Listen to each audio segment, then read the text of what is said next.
Everyone, नमस्कार। Start करते हैं दोस्तों मोडाल्स। जी हाँ, अपना स्पोकन इंग्लिश का सेशन जिसमें हम स्टार्ट करेंगे मोडाल्स को। दोस्तों देखते हैं कि आज हम मोडाल्स में कौन सा सेशन करने वाले हैं। तो पहले तो मैं आशा करता हूं कि आपको मालूम होगा कि हम कितने सेशन कर चुके हैं अभी तक। दोस्तों टोटल 37 सेशन हो चुके हैं, आज है 38 और 38 मोडाल का सेशन है आज हमारा, राइट। हम पिछली कुछ क्लासों से स्टूडेंट्स के कहने पे मोडाल हम लोगों ने चालू किया और अब देखेंगे कि आज का मोडाल कौन सा है। अभी तक हमने मे पे किया, माइट पे किया, कैन किया, शुड किया और वुड को किया और जाना कि इसके कितने एग्जाम्पल और बन सकते हैं। दोस्तों मैं आशा करता हूं कि आपको सभी एग्जाम्पल्स बहुत अच्छे से समझ में आए होंगे और यकीनन कि सारे मोडाल्स भी समझ में आए होंगे। अब जो नेक्स्ट मोडाल है ये भी बहुत इंपॉर्टेंट मोडाल है, हमारी डेली लाइफ का है और हम इसको यूज़ बहुत करते हैं, लेकिन बहुत डिफिकल्टीज आती है इनको यूज़ करने में। आइए देखते हैं कि इनका यूज़ कैसे कैसे है और कहाँ तक कर सकते हैं। तैयार हैं? रेडी?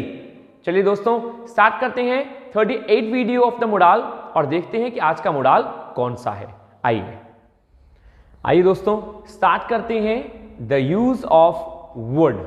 जी हाँ, आज का हमारा जो नेक्स्ट मोडाल है वो है दोस्तों द यूज ऑफ वुड।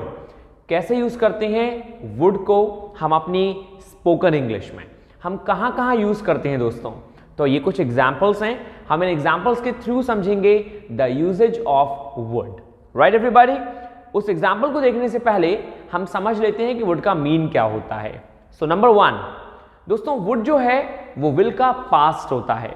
जैसे शुड जो होता है वो शैल का पास्ट होता है, इसी तरह हम सबको ध्यान रखना है कि विल के पास्ट के तौर पे हम वुड को यूज करते हैं।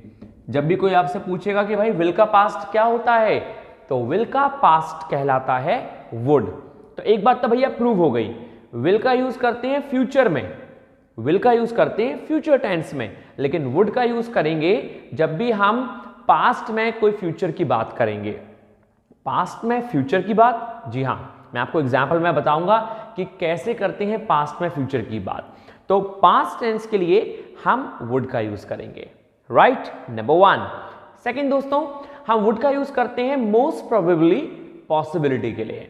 अधिकतर टाइम हम वुड को शो कराते हैं जब हम कोई चीज पॉसिबल कंडीशन में बता रहे हो कि हाँ ऐसा होगा, पॉसिबल है, लगता है, तो वहां भी वुड का यूज करते हैं, राइट। नंबर थर्ड दोस्तों, हम वुड का यूज करते हैं पोलाइट रिक्वेस्ट के लिए। जब हमें किसी से कोई चीज कहनी होती है, मांगनी होती है, तो हम वहां भी वुड का यूज करते हैं, ठीक है। एंड द लास्ट हम दोस्तों वुड का यूज करते हैं कंडीशनल सेंटेंसेस में। तो देखेंगे कि कंडीशनल सेंटेंसेस में कैसे करते हैं। तो आइए बिना टाइम वेस्ट किए हुए स्टार्ट करते हैं some sort of examples. Number one दोस्तों हमारा एग्जांपल है पॉजिटिव सेंटेंस का, ही सैड। तो सैड क्या है? से की पास्ट फॉर्म। उसने कहा that she would bring the drink, उसने कहा कि वो ड्रिंक लाएगी। तो भाई है तो फ्यूचर की वो ड्रिंक लाएगी, लेकिन उसने ये बात कब कही? पहले कही। ही सैड, उसने कहा, तो ये पास्ट में शो हो रहा है, सैड आ रहा है। हम यहां पे विल का यूज बिल्कुल भी नहीं करेंगे, यहां विल के सेंस में हम वुड को लगाएंगे। क्यों लगाएंगे? क्योंकि सैड के साथ कभी भी विल का यूज नहीं होता। मतलब एक फ्यूचर और एक past tense we can ever never use, हम कभी यूज नहीं कर सकते, राइट एवरीबॉडी। तो इसीलिए हमने क्या कहा? ही सेड दैट, उसने कहा कि she would bring the drink, वो ड्रिंक लाएगी। मैंने आपको फर्स्ट बार बताया था, फर्स्ट टाइम जब लोगों ने वुड का यूज सीखा था और किया था, कि दोस्तों कैसे करते हैं पास्ट में फ्यूचर का यूज। तो यही है, पास्ट टेंस में फ्यूचर को दिखाना। उसने कहा कि वो ड्रिंक लाएगी। जैसे आप अपने दोस्तों से कभी कभी कहते हैं कि मैं आऊंगा, तो जो काम कह दिया आपने, अब आप यदि मुझसे कहेंगे कि तुम्हें मालूम है मैंने अपने दोस्त से कहा कि मैं आऊंगा, तो क्या इंग्लिश बनेगी? I said to my friend that I would come. I said to my friend that I would come. क्यों लगाया हमने आई वुड कम? क्योंकि वहां पे सेड टू था। तो पास्ट के साथ पास्ट टेंस लगता है दोस्तों। मैं आशा करता हूं पूरे विश्वास के साथ कि आपको समझ में आया होगा कि क्या मीनिंग होता है पास्ट में फ्यूचर को दिखाने का। आइए नंबर सेकंड, सेकंड कह रहा है दोस्तों I would move to Japan, मैं जापान जाऊंगा। ये दिखा रहा है पॉसिबिलिटी, ये शो कर रहा है पॉसिबिलिटी को कि हो सकता है कि मैं जापान जाऊं। I would move to Japan. Clear? कुछ लोग सोचते हैं कि सर इसका मीन ये भी तो हो सकता है कि मैं जापान मूव कर गया, मैं जापान चला गया। जी नहीं हो सकता। यदि इसके आगे मैं कोई पास्ट का सेंटेंस लिखूंगा जब बनेगा ये पास्ट में, अदरवाइज ये फ्यूचर को शो करेगा पॉसिबिलिटी दिखाते हुए। जैसे I would move to Japan, मैं जापान मूव करूंगा। सिंपल। नंबर थर्ड दोस्तों, I would like to do this task, I would like to do this task, मैं इस काम को करना पसंद करूंगा, मैं इस काम को करना पसंद करूंगा। जब हम विनम्रता के साथ कोई काम कहते हैं, किसी काम को करने के लिए कहते हैं, तो वहां भी हम वुड का यूज करते हैं।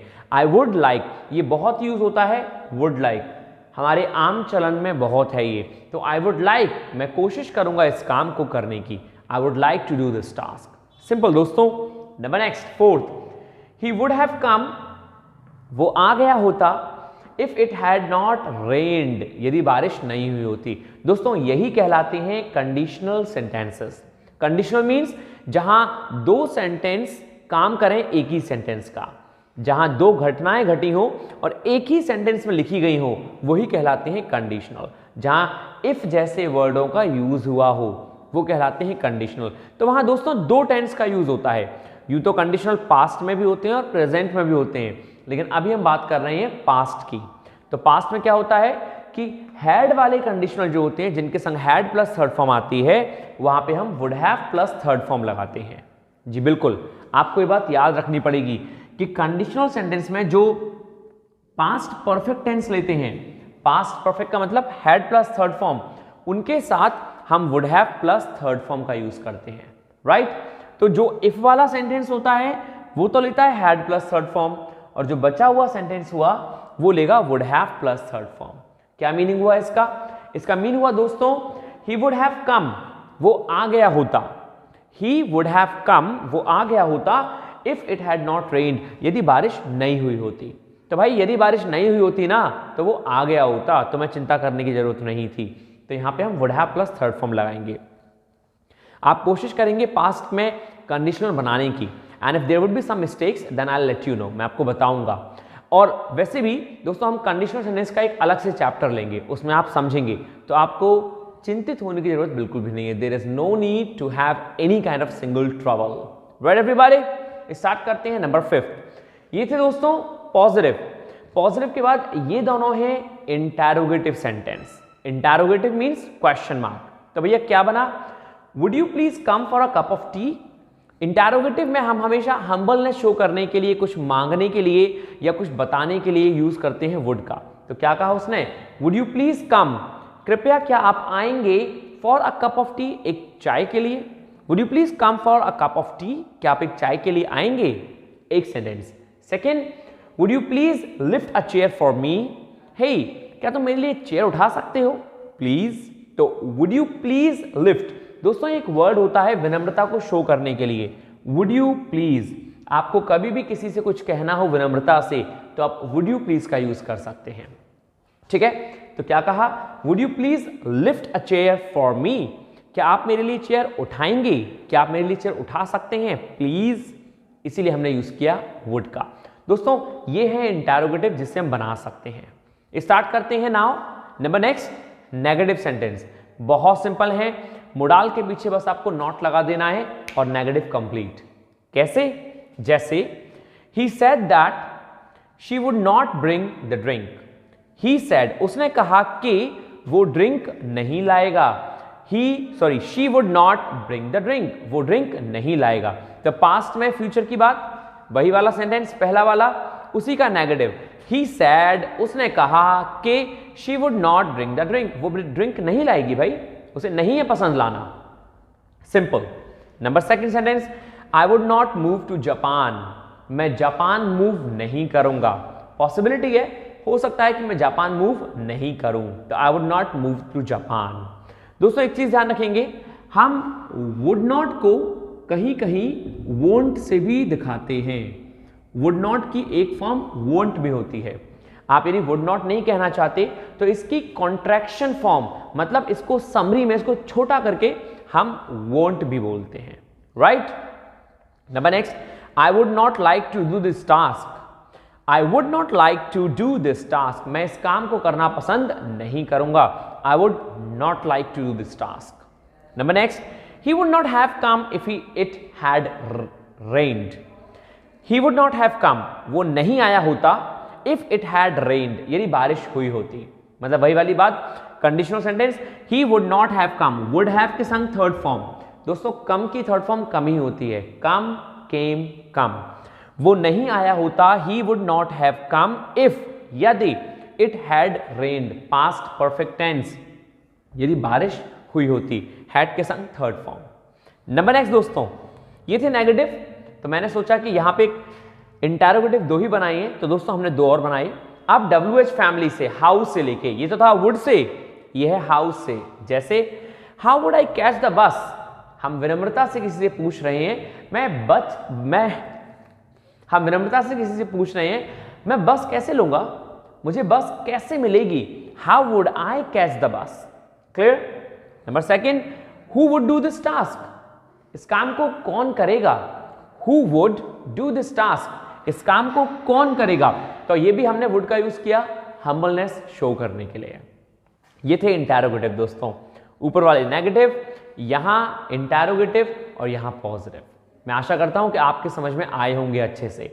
दोस्तों मोर एंड मोर एग्जाम्पल बनाएं, यदि कहीं कैसी भी कोई भी दिक्कत है तो you can write down on my comment box and please don't forget to subscribe this channel, like and hit the bell icon and please try to share among your friends guys, right. और यदि कहीं कोई feedback और कोई comment है तो don't forget to share me only, right. Please share your comments on my comment box guys. So that's it for today. आशा करता हूं पूरे विश्वास के साथ कि आपको समझ में आया होगा। So for any question you're most welcome. Thank you दोस्तों. Take care of yourself. Stay happy, stay healthy, stay hungry. Thank you. नमस्कार.